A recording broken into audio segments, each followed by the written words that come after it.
When I first started fashion blogging, I would find like all my clothes in the trash. I would find all my furniture in a dumpster. And yes, I would even dumpster dive for food. Also, I was a vegan. Also, remember, this was the early 2010s. This was kind of trendy. Or maybe not. All my friends were doing it. I was very involved with the DIY music scene in the area I lived. I lived in a house with so many people, I don't remember how many, and I don't ever think I remember paying rent. So I don't know if that counts as squatting.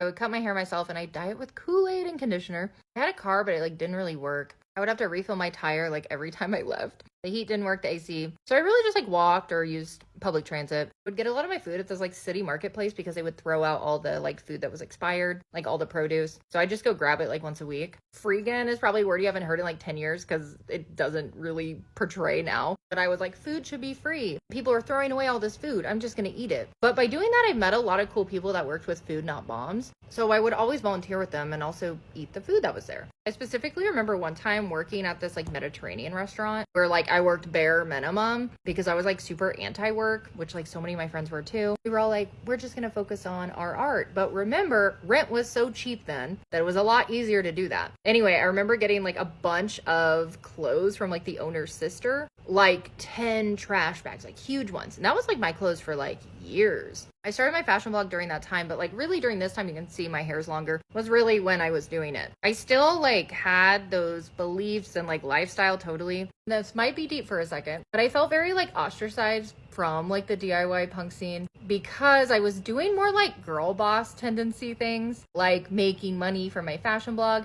Some people didn't really view it as like art. They viewed it more of just like a capitalism thing.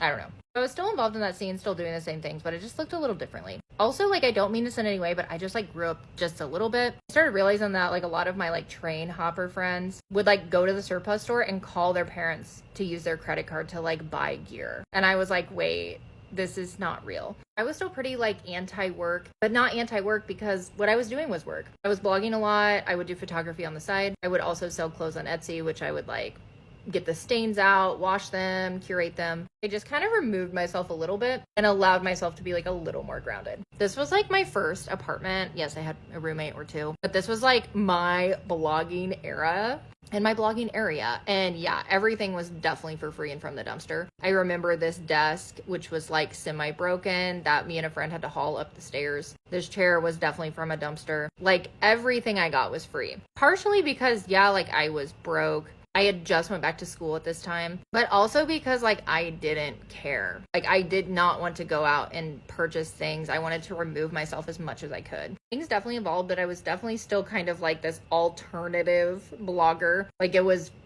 people did not get it, but some people did. Also,